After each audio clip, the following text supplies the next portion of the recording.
electoral contest has 5,755. Well, Michelle, back to you. Here in Nairobi, let's head over live to Bahati. Peter Kenneth has just arrived to cast his ballot moments after Mike Mbuvi Sonko left the polling station. Those are live pictures on your screen there. Peter Kenneth and his supporters arriving at the polling station to cast his ballot. And remember, Mike Sonko has just expressed frustration that voters are being locked out of the voting process because their names are missing from the voting register. And this particular polling station is one that he has singled out as being the problematic areas. We'll be waiting to see whether Peter Kenneth has the same concerns. But let's cross over there and listen in to what's going on.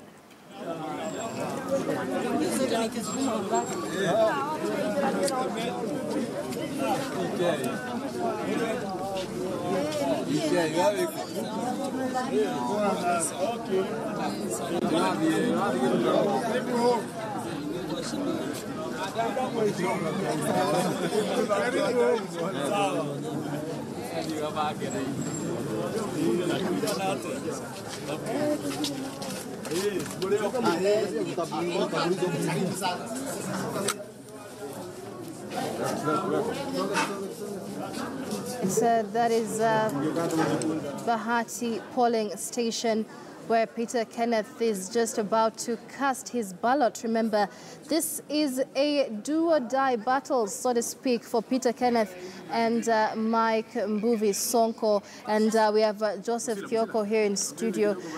So they're both voting at the same polling station. But the question has been asked as to whether, you know, after these nominations and after the general election, does it mean that the career of whoever loses out is over, political career? It may not necessarily be over, but it has a bearing on the 2022 succession politics. Right. Whoever is the governor of Nairobi will play a critical role in defining where next as a country we go, who succeeds Uhuru as a president, or who succeeds Raila, or whatever politics that will be played at that particular point. I mean, whoever the NASA candidate is, sorry, not Raila. But critically, and something that has been said here, and I think all the political parties made a mess of relying on the IEBC voter register of 2013. Because IEBC conducted voter registration over a period of time. It has not cleansed that exercise. It has not cleansed the voter register. So there's no voter register that you need to get from IEBC.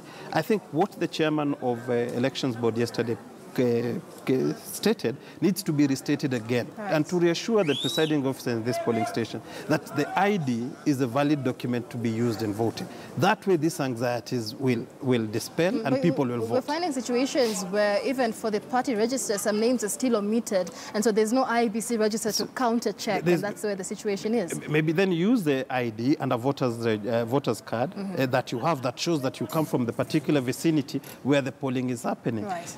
But you cannot rely on the IEBC 2013 role. That doesn't work in present-day circumstances. That is the failure of political parties. I think it goes back. Aspirants have done their part. Political parties are failing to raise up to the occasion. Yeah. All right. And I mean, why has it been so difficult to reach a consensus between Mike Sonko and Peter Kenneth? Because we've seen Jubilee really try postpone this nomination exercise several times just to get them to come to a consensus. I think it is really fair, because when you go to the aspect of consensus, everything works against Sonko. Yeah, because they will use arguments. They'll create a situation where Sonko can't win. Sonko can't go to negotiate. Sonko's power lays with the people.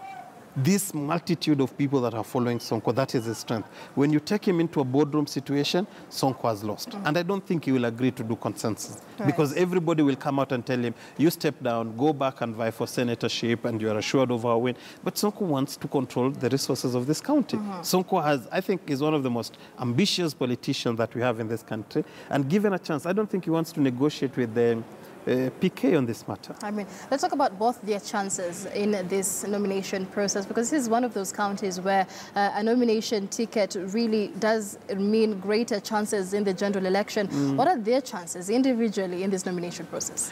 I think it's 50-50. Whatever method that will be adopted, if they stick If they come out and clarify that it's IDs and IDs only, I give the ticket to Sonko. If they come out and say it's party membership thing, then Peter Kenneth stands a chance. So why that difference? Because you earlier on referred to Mike Sonko as the people's choice. Because IDs means everybody who walks into that polling station has a fair chance of voting. Those are Sonko's supporters who cut across either ODM or Jubilee. Right. So whoever has an ID and is a registered voter in either of the areas that the polling stations are, has a high likelihood of voting in for Sonko. If you restrict it to party membership cards, the people who bought these membership cards are known, and it's a club now. And in that club, Sonko has minimal chances of succeeding. Yeah. And of course, we're seeing a lot of issues with the register, the IBC register and the party register. So if the IBC register being used is the 2013 register, then what are we looking at for the 8th August general election? Are we likely to have another issue? No. I think this is what has happened. And remember, the pictures on your screens are exclusive pictures on KTN News. Peter Kenneth is in Bahati, where he is casting his ballot. A few minutes ago, we had Mike Sonko also cast his ballot at the same polling station, and a lot of frustration there being witnessed by Mike Sonko. He says he is walking around constituencies and polling stations, and voters are being locked out of the situation. Once again, these are exclusive pictures, exclusive to KTN News. Peter Kenneth there casting his ballot, and we'll be bringing you more information later on.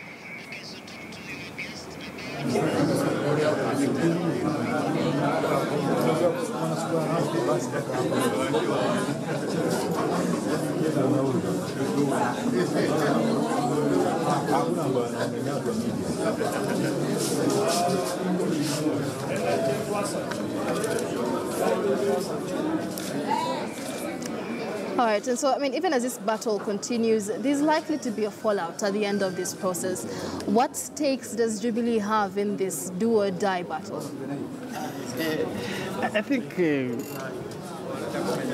the consensus element is what will come after the outcome. I think yesterday Jubilee was able to handle the Kiambu seat properly.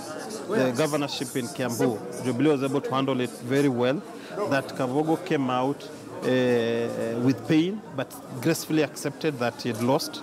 I think the same situation, and I think this consensus has been agreed that whoever loses this nomination exercise is not going to bolt. I think that level of consensus has been agreed. None of this individual is going to stay outside Jubilee. Nobody will attempt to run as an independent candidate. Because that's the next question. It seems like we will be having very popular independent candidates in this particular political dispensation, and there was speculation that either Peter Kenneth or Mike Sonko will be going at it independently. I think if either of them chooses to go independent, I think you need to understand the dynamics of Nairobi Cosmopolitan. Without Uhuru in the Jubilee ticket, without you standing with the Uhuru in Jubilee ticket, there's a massive vote that you miss out. And we've seen Sonko has no ability to transfer votes. He gains with standing with Uhuru. Peter Kenneth has no vote base in Nairobi. He gains standing with Uhuru. When you lose this nomination and you decide to go independent, basically you are going to the unknown. None of them will want to move into that. Not Peter Kenneth. He suffered when he ran for the elections in 2013. I don't think he wants to repeat the same situation now, losing a nomination and opting to run as an independent. Mike Sonko's political career has been hinged on goodwill by the powers that be. He loses this nomination, he'll be placated, he'll be told to play a bigger role in the national campaign of the presidency, and he stays within Jubilee. Nobody is bolting. I can place my money on it. So what does that speak to the chances then of independent candidates in cosmopolitan cities and towns such as Nairobi? I mean, they need to present their case. I thought Miguna is an independent candidate. They need to present their case more forcefully to people. They need to articulate their vision more forcefully. There we go. Peter Kenneth now casting his ballot. These are exclusive pictures on KTN News. Peter Kenneth is a gubernatorial aspirant battling it out with Mike Sonko for the Jubilee ticket. A lot of back and forth in the past few months to see whether the two will come to a consensus and support the other. But of course, Mike Sonko Sonko, they're insisting that he must be on the ballot. And so it is a titanic battle for the Jubilee Party between Mike Sonko and Peter Kenneth. Both of them now having cast their ballot at the same polling station. We'll be taking a look at how the situation is likely to play out, but largely a two-horse race in the Nairobi gubernatorial seat between the two gentlemen. And once again, these are exclusive pictures only on KTN News, and those are supporters there of Peter Kenneth rather, who are waiting to also cast their ballots. And as you can see, the voter turnout in Nairobi County for the Jubilee nominations has been rather significant. Many voters coming out very early, many of them in place waiting to cast their ballot. An issue, however, with whether they will be using the party register or the IEBC register. We'll be waiting to hear what Peter Kenneth has to say with regard to which register he prefers being used in these particular nominations. As we speak, Mike Sonko is also traversing the county to different polling stations just to take a look at the situation in the different places.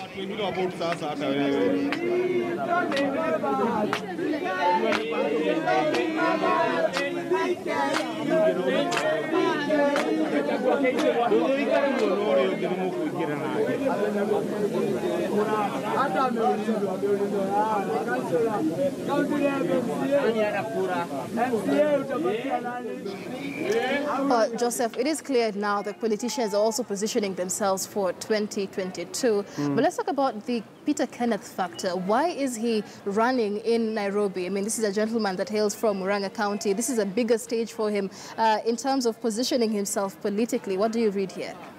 I think it's a big gamble. I truly think it's a big gamble. And there are many conspiracy theories that are being floated all over town, but it's a very big gamble for him. Jubilee wants to present a candidate of similar stature to Evans Kidero, yeah, so that the people of Nairobi have a choice, and a legit choice, in the perception of a certain class of the people of the leadership of Jubilee. And they fished around. You remember there was a time Eugene Wamalwa was floated as an alternative candidate in Jubilee, and he tested water and he saw that there was a problem. There was Dennis Wawero of Dagoretti South. So, of course, there have been different interplays of people who can raise a stature that Jubilee can say, yes, this is our credible candidate we are bringing on board. In the 2013, there were certain lessons that were learned. While Waititu was popular with the masses, conversion and winning of that particular seat was a problem.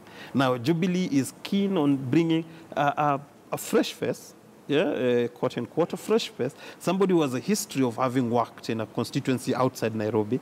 Whether people of Nairobi will be able to accept that, whether people of Nairobi, even if he wins this nomination, whether that converts itself into an electoral win come 8th of August is a different issue altogether. I think there are many factors at play today in the Nairobi issue, and the winner here in this nomination faces a very strong incumbent called Evans Kidero. Let's focus a bit on earlier on, describing, talking about the people's choice. And of course, there's been speculation and complaints that Peter Kenneth is not very, has not been very interactive with the grassroots and the electorate. And so critics also say that that particular factor may also breed voter apathy in the general election for Jubilee Party. Is that something that the party needs to be concerned about? Of course, it's a cost-benefit thing. When you bring Peter Kenneth, he comes with the image and everything, but Peter Kenneth is being imposed on people of Nairobi by the elite, the leadership.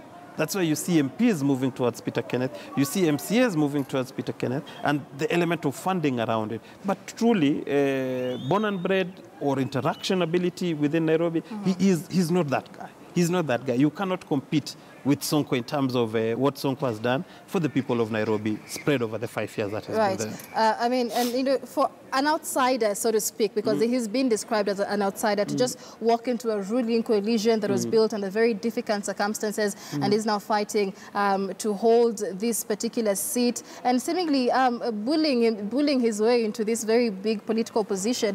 What does that speak as to the politics in the country?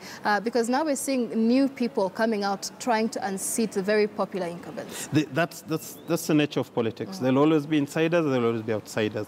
There'll always be people who the elite want to propose and put on the table. There'll always be those who are coming from below, rising up through the ranks. It's always going to be there. It's a choice. Everybody wants to present their candidate. It's what the campaign is all about. Go out and convince people to vote for you. Nothing wrong in what Peter Kenneth is doing. But whether the people of Nairobi will go to accept that and be able to vote him in is a different situation altogether. All right. So many thanks, Joseph Kioko. There is a public policy analyst speaking to us on the party primaries, political party primaries going on across the country. And of course, we are keeping you updated with our wall-to-wall coverage. And on your screens now, live pictures from Bahati, where Peter Kenneth has just cast his ballot. Mike Sonko a few minutes ago also having cast his ballot at the same place. And the aspirants and supporters, rather, now waiting out there to cast their ballot. We'll be handing over to Betty Kello to continue this comprehensive coverage of our party primaries. Betty, what are we expecting to come up in a few minutes? Well, apart from the wall-to-wall coverage like you mentioned, we're also going to be speaking to a panel of analysts who are going to be talking to us about this bruising battle between Peter Kenneth and Mike Sonko. Everybody is waiting for it. On Twitter, there is a hashtag already, Nairobi decides. Everybody's watching this. Everybody's watching this. Apart from that, of course, other key contests that are taking center stage across the country. And like you've been talking to our reporters, we have reporters across the country.